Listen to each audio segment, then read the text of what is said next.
Karoline Leavitt shocks nation with unprecedented, historic election victory. Think how ironic that Whoopi Goldberg and Behar and the rest of the ladies on The View spend their time calling Republicans the conspiracy theorists.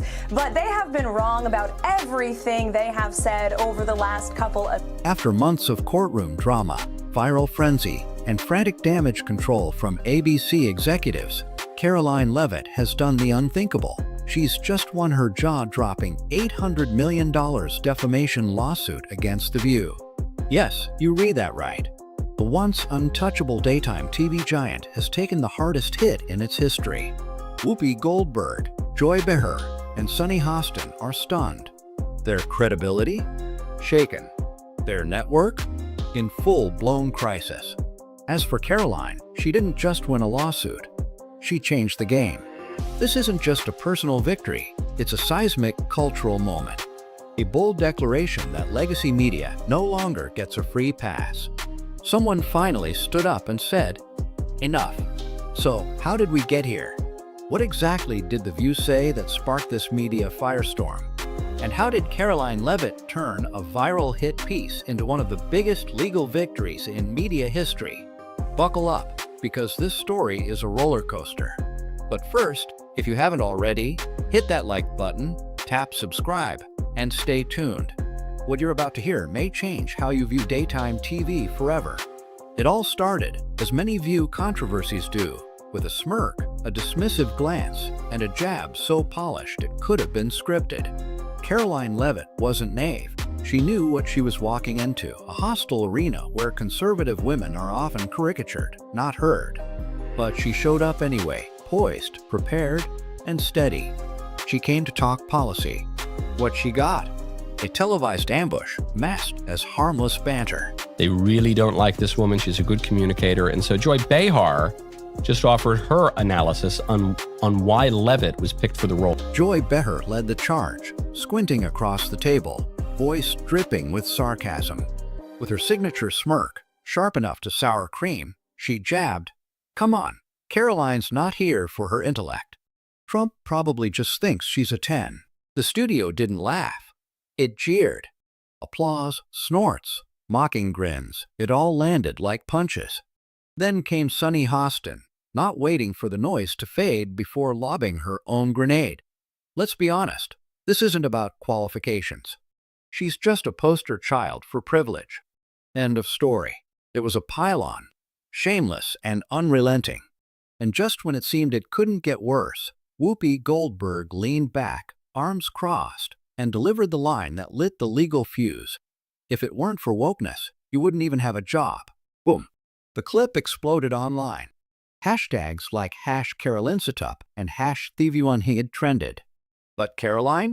No flinch. No meltdown. Just a calm sip of water and a smile.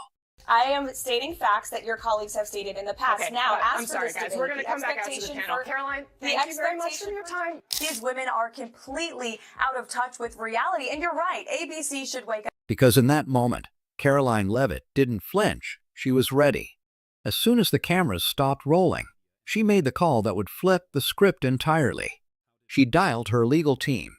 Within hours, the headlines hit like thunderclaps. Karoline Leavitt sues The View for $800 million. ABC in turmoil after explosive defamation suit. Conservative powerhouse drops legal bombshell on daytime television. And just like that, the smirks vanished. This wasn't Twitter drama or a fleeting partisan spat. This was war. Leavitt had launched an $800 million lawsuit, backed by a powerhouse legal team, airtight documentation, and a digital arsenal of evidence portraying The View not as a talk show, but a smear machine. At the heart of the suit? One damning charge: character assassination. But this wasn't a murky he said, she said. Karoline's legal team came locked in, receipts in hand. They filed transcripts, word-for-word breakdowns of the segment, raw camera footage, even off-air moments capturing snickers and celebratory high fives. Then came the bombshell.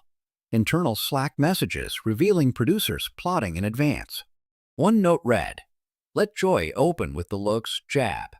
Whoopi will end it with a dagger." That was the smoking gun. Proof this wasn't a spontaneous debate. It was a premeditated hit job disguised as daytime chatter.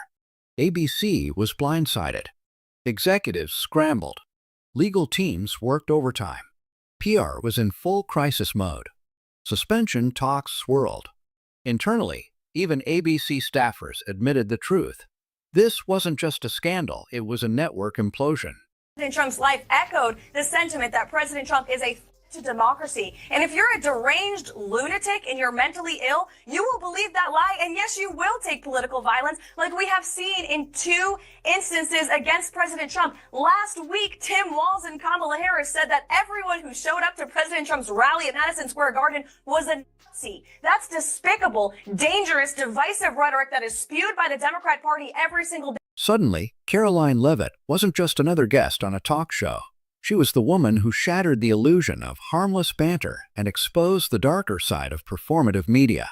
She wasn't trending for a viral soundbite. She was trending because she did the unthinkable. She made The View face real consequences for years of unchecked bias. And this was only the beginning.